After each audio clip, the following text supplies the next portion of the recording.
Tariki ya kabiri ukwezi kwa cyenda umwaka w'ibihumbi bibiri na makumyabiri na gatanu. Reka twongere tubasuhuze, twizere ko mumeze neza cyane aho muri mugiye mutandukanye, ibintu bikomeje kugenda neza cyane. Turacyari TGP Trending nk'ibisanzwe, nta kindi kiba kituzinduye rero no kuri uyu wa kabiri, tariki ya kabiri, usibye kubagezaho amakuru y'imikino agiye atandukanye abari kugenda avugwa mu isi ya siporo, isi y'imikino, isi y'imyidagaduro. Twizera ko ibintu bikomeje kugenda neza cyane. No kuri uyu wa kabiri rero ni amakuru y'imikino arimo aragenda avugwa hirya no hino ku isi.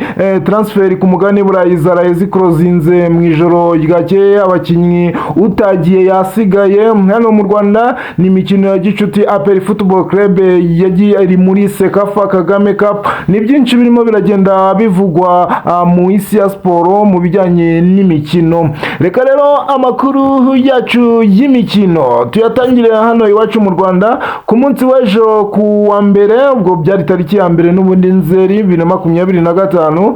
Ikipe ya Rayon Sport yakiriye ikipe ya Vipers yo mu gihugu cya Uganda, maze inyagira ibitego bigera kuri 4 byose ku gitego kimwe. N'umukino wabaye ku munsi w'ejo saa 12 kuri Kigali Pele Stadium. Abafana bari buzuye stade Pele Kigali, bari bayuzuye bakubise, byari ibyishimo ku bareyo mu mujyi wa Kigali, baraye rwose bazenguruka vuvuzera ari zose, nyuma yuko ikipe ya Rayon Sport itsinzwe na Yanga ku buryo bukomeye kuri Rayon Day, ibitego 3-1. Yifatiye ikipe ya Vipers ya Tadeo Ruwanga rwose yikubita ibitego bigera kuri 4 byose kuri kimwe. Byari ibyishimo byinshi cyane, by'umwihariko kuri rutahizamu Asman Ndikumana, umurundi uheruka gusinyishwa ni ekipe ya Rayon Sport.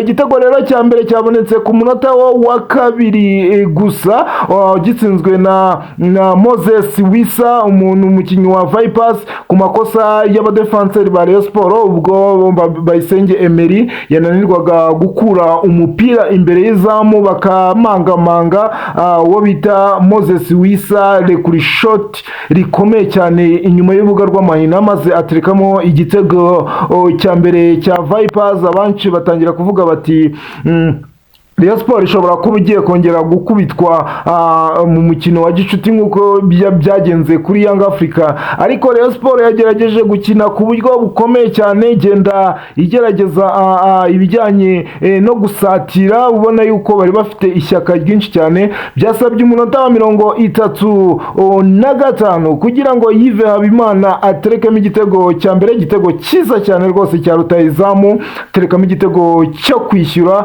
Ababonye Rayon Sport ibirishyuye ku munota wa 41. Glory Tambwe rwose nawe yaje gutsindira ikipe ya Rayon Sport igitego cya kabiri nyuma yo kuwandagaza abadefenseur ba Vipers, abaterekamo igitego cya kabiri cya Rayon Sport. Igice cya mbere kirangira ari ibitego 2-1 bya Vipers. Asman Ndikumana, umurundi uheruka rwose kugurwa ni ikipe ya Rayon Sport, rutahizamu, atsinda igitego cya gatatu ku munota wa 70 kuri kufura y'inzira mugozi, kufura nziza cyane rwose. Ntabwo twari duherutse kubona mu Rwanda haterwa amakufura nk'aya ngaya ari ku rwego rwo hejuru, utera kufura nziza cyane, free kick mu izamu. Asman Ndikumana aterekamo igitego cya gatatu ku munota wa 78. N'ubundi Asman Ndikumana nyuma yo kwandagaza abadefenseur ba Vipers, tera umupira uramugarukira, terekamo igitego cya gatatu. Asman Ndikumana atangira kwigarurira ibijyanye n'imitima y'abariyo, yayifatiye rwose ku mugoroba i Nyamirambo. Nuko byari byifashe. Rayon Sport irimo irateganya undi mukino wa gicuti kwa gatanu na El Merreikh yo mu gihugu cya Sudani. Iriya ya ekipe isigaye itozwa na Darikonovic. Rwose kwa gatanu dushobora kuzabona undi mukino wa gicuti. Rayon Sport El Merreikh iri mu gihugu cyacu hano mu Rwanda yaje bakomeje kwitegurira umwaka w'imikino utaha hano mu Rwanda. Ni ukuza gutegereza tukareba kuwa gatanu Rayon Sport mbere yuko ikina umunsi wayo wa mbere n'ikipe ya Kiyovu Sport ku itariki 13 irakina undi mukino umwe wa gicuti. Mwabonaga ko muri stade yaba Yusudian Faringanye bari bakurikiranye umukino wa Rayon Sport, byari byishimo ku bareyo, byari ibintu byiza cyane. No gutegereza tukareba mu minsi iri imbere Rayon Sport ngo mu matsinda, niko nabonye bamwe bandika Rayon Sport mu matsinda, no kuza gutegereza tukareba uko bizaba byifashe. Amakuru yacu rero y'imikino reka tuyerekeze mu bijyanye no mu ikipe ya APR Football Club. APR Football Club iri i Dar es Salaam muri Tanzania gukina Sekafa Kagame Cup ku munsi w'ejo. Rero ikipe ya APR yari iri mu myitozo, maze baraza barayibwira bati umukino mwari mufitanye n'ikipe ya Bumamuru yo mu gihugu cy'u Burundi ukaba wimuwe igashyirwa ku munsi wo kuwa gatatu saa 7 z'i Dar es Salaam, nyuma aho kuba kuri uyu munsi nibwo bari bukine ku isaha saa 11. Uyu mutoza rero Taleb yavuze ati Sekafa irimo imitegurire mibi, ati niba ari uku bimeze amakipe yose akomeye n'ubundi ashobora kuzarangira atakitabira Sekafa Kagame Cup, ubona ko ngo irimo imitegurire mibi cyane. No gutegereza tukareba APR FC ejo izaba ikina n'ikipe ya Bumamuru, azaba ari ku isaha saa 7.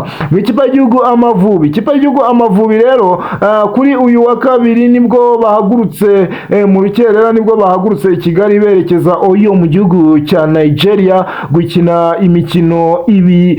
umukino w'umunsi wa karindwi wo gushaka itike y'igikombe cy'isi cya 2026, aho bazakina n'ikipe y'igihugu ya Nigeria mu mujyi wa Oyo mu gihugu cya Nigeria ku munsi wo kuwa gatandatu. Ikipe y'igihugu Amavubi rero yahagurutse mu Rwanda idafite Ishimwe Jabilo, idafite David ndetse na Kayibanda Smith wagize ikibazo. Abakinnyi batatu rero ntago bahagurukanye n'ikipe y'igihugu Amavubi, yerekeje Oyo mu gihugu cya Nigeria, ayigomba kuzakira umukino kuwa gatandatu, ikava yerekeza Johannesburg muri Afrika y'Epfo gukina n'ikipe y'igihugu ya Zimbabwe. Nuko byifasha ikipe y'igihugu rero Amavubi ikaba yahagurukanye n'abasore bayo bagiye batandukanye n'abandi bazahurira mu gihugu cya Nigeria. Twihuta cyane, reka amakuru yacu tuyerekeze ku mugabane w'i Burayi. Mu ijoro ryakeye isoko ry'igura n'igurisha ry'abakinnyi ryasozaga ko ari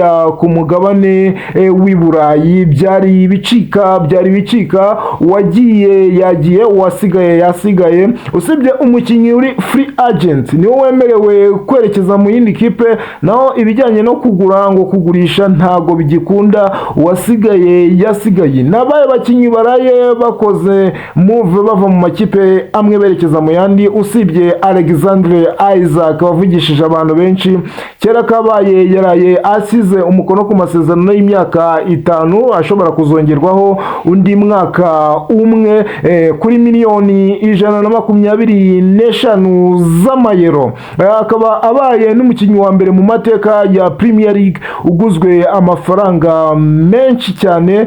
Alexandre Isaac umukinnyi wa Liverpool kugeza ubu ngubu, ariko McGay ntago yigeze ava muri Crystal Palace, byarangiye byanze agumye rwose muri Crystal Palace. Liverpool ntago ibonye McGay, byarangiye. Ariko ikipe ya Liverpool yiyubatse ku rwego rushimishije cyane nyuma yo kugura Witsa Frimpong ndetse na Ekitike. Ubona yuko ikipe ya Liverpool nimwe mu makipe ateye ubwoba cyane ku mugabane w'i Burayi, usibye no ku mugabane mu Bwongereza, nimwe mu makipe atinyitse cyane. Ubona uburyo yagiye yiyubaka ku buryo bukomeye. Yohani Wissa yavuye mu ekipe ya Crystal Palace yerekeje mu ikipe ya Tottenham Hotspur.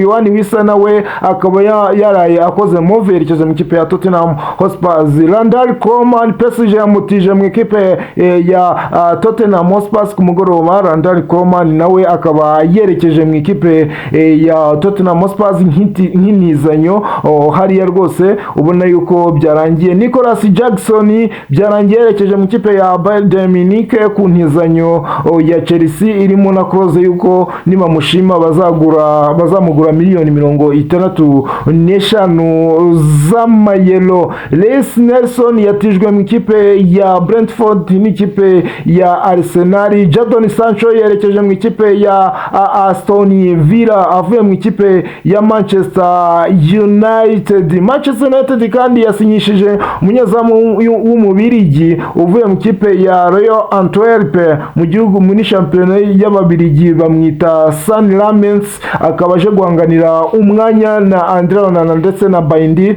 Amasezerano y'imyaka 5 kuri miliyoni 35 z'amayero.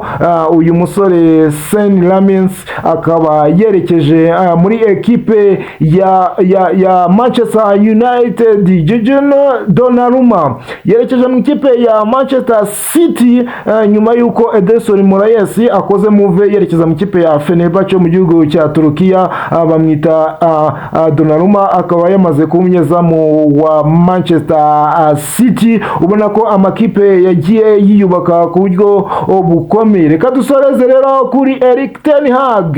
Erik ten Hag nyuma yo imikino ine yonyine muri shampiyona y'igihugu y'Ubudage yari ngombwa ko cyangwa se byasabye imikino ine gusa kugira ngo Erik ten Hag uheruka kwirukanwa n'ikipe ya Manchester United abe yakwirukanwa n'ikipe ya Bayer Leverkusen ku munsi wanyine wa kane wa shampiyona. Erik ten Hag yirukanwe nyuma ya Jose Mourinho uheruka kwirukanwa na Rogena Susha uheruka kwirukanwa n'ikipe ya Besiktas.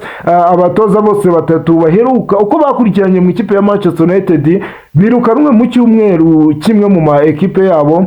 Ubona ko ari ibintu bitangaje cyane. Reka rero amakuru yacu y'imikino yo kuri uyu wa kabiri tuyasoreza ahangaha. Reka tubashimire, twizere ko ibintu bikomeza kugenda bigenda neza. Mukomeza gukurikirane ibiganiro bya TGP Trend. Hasta la vista, Imana ikomeze barinde.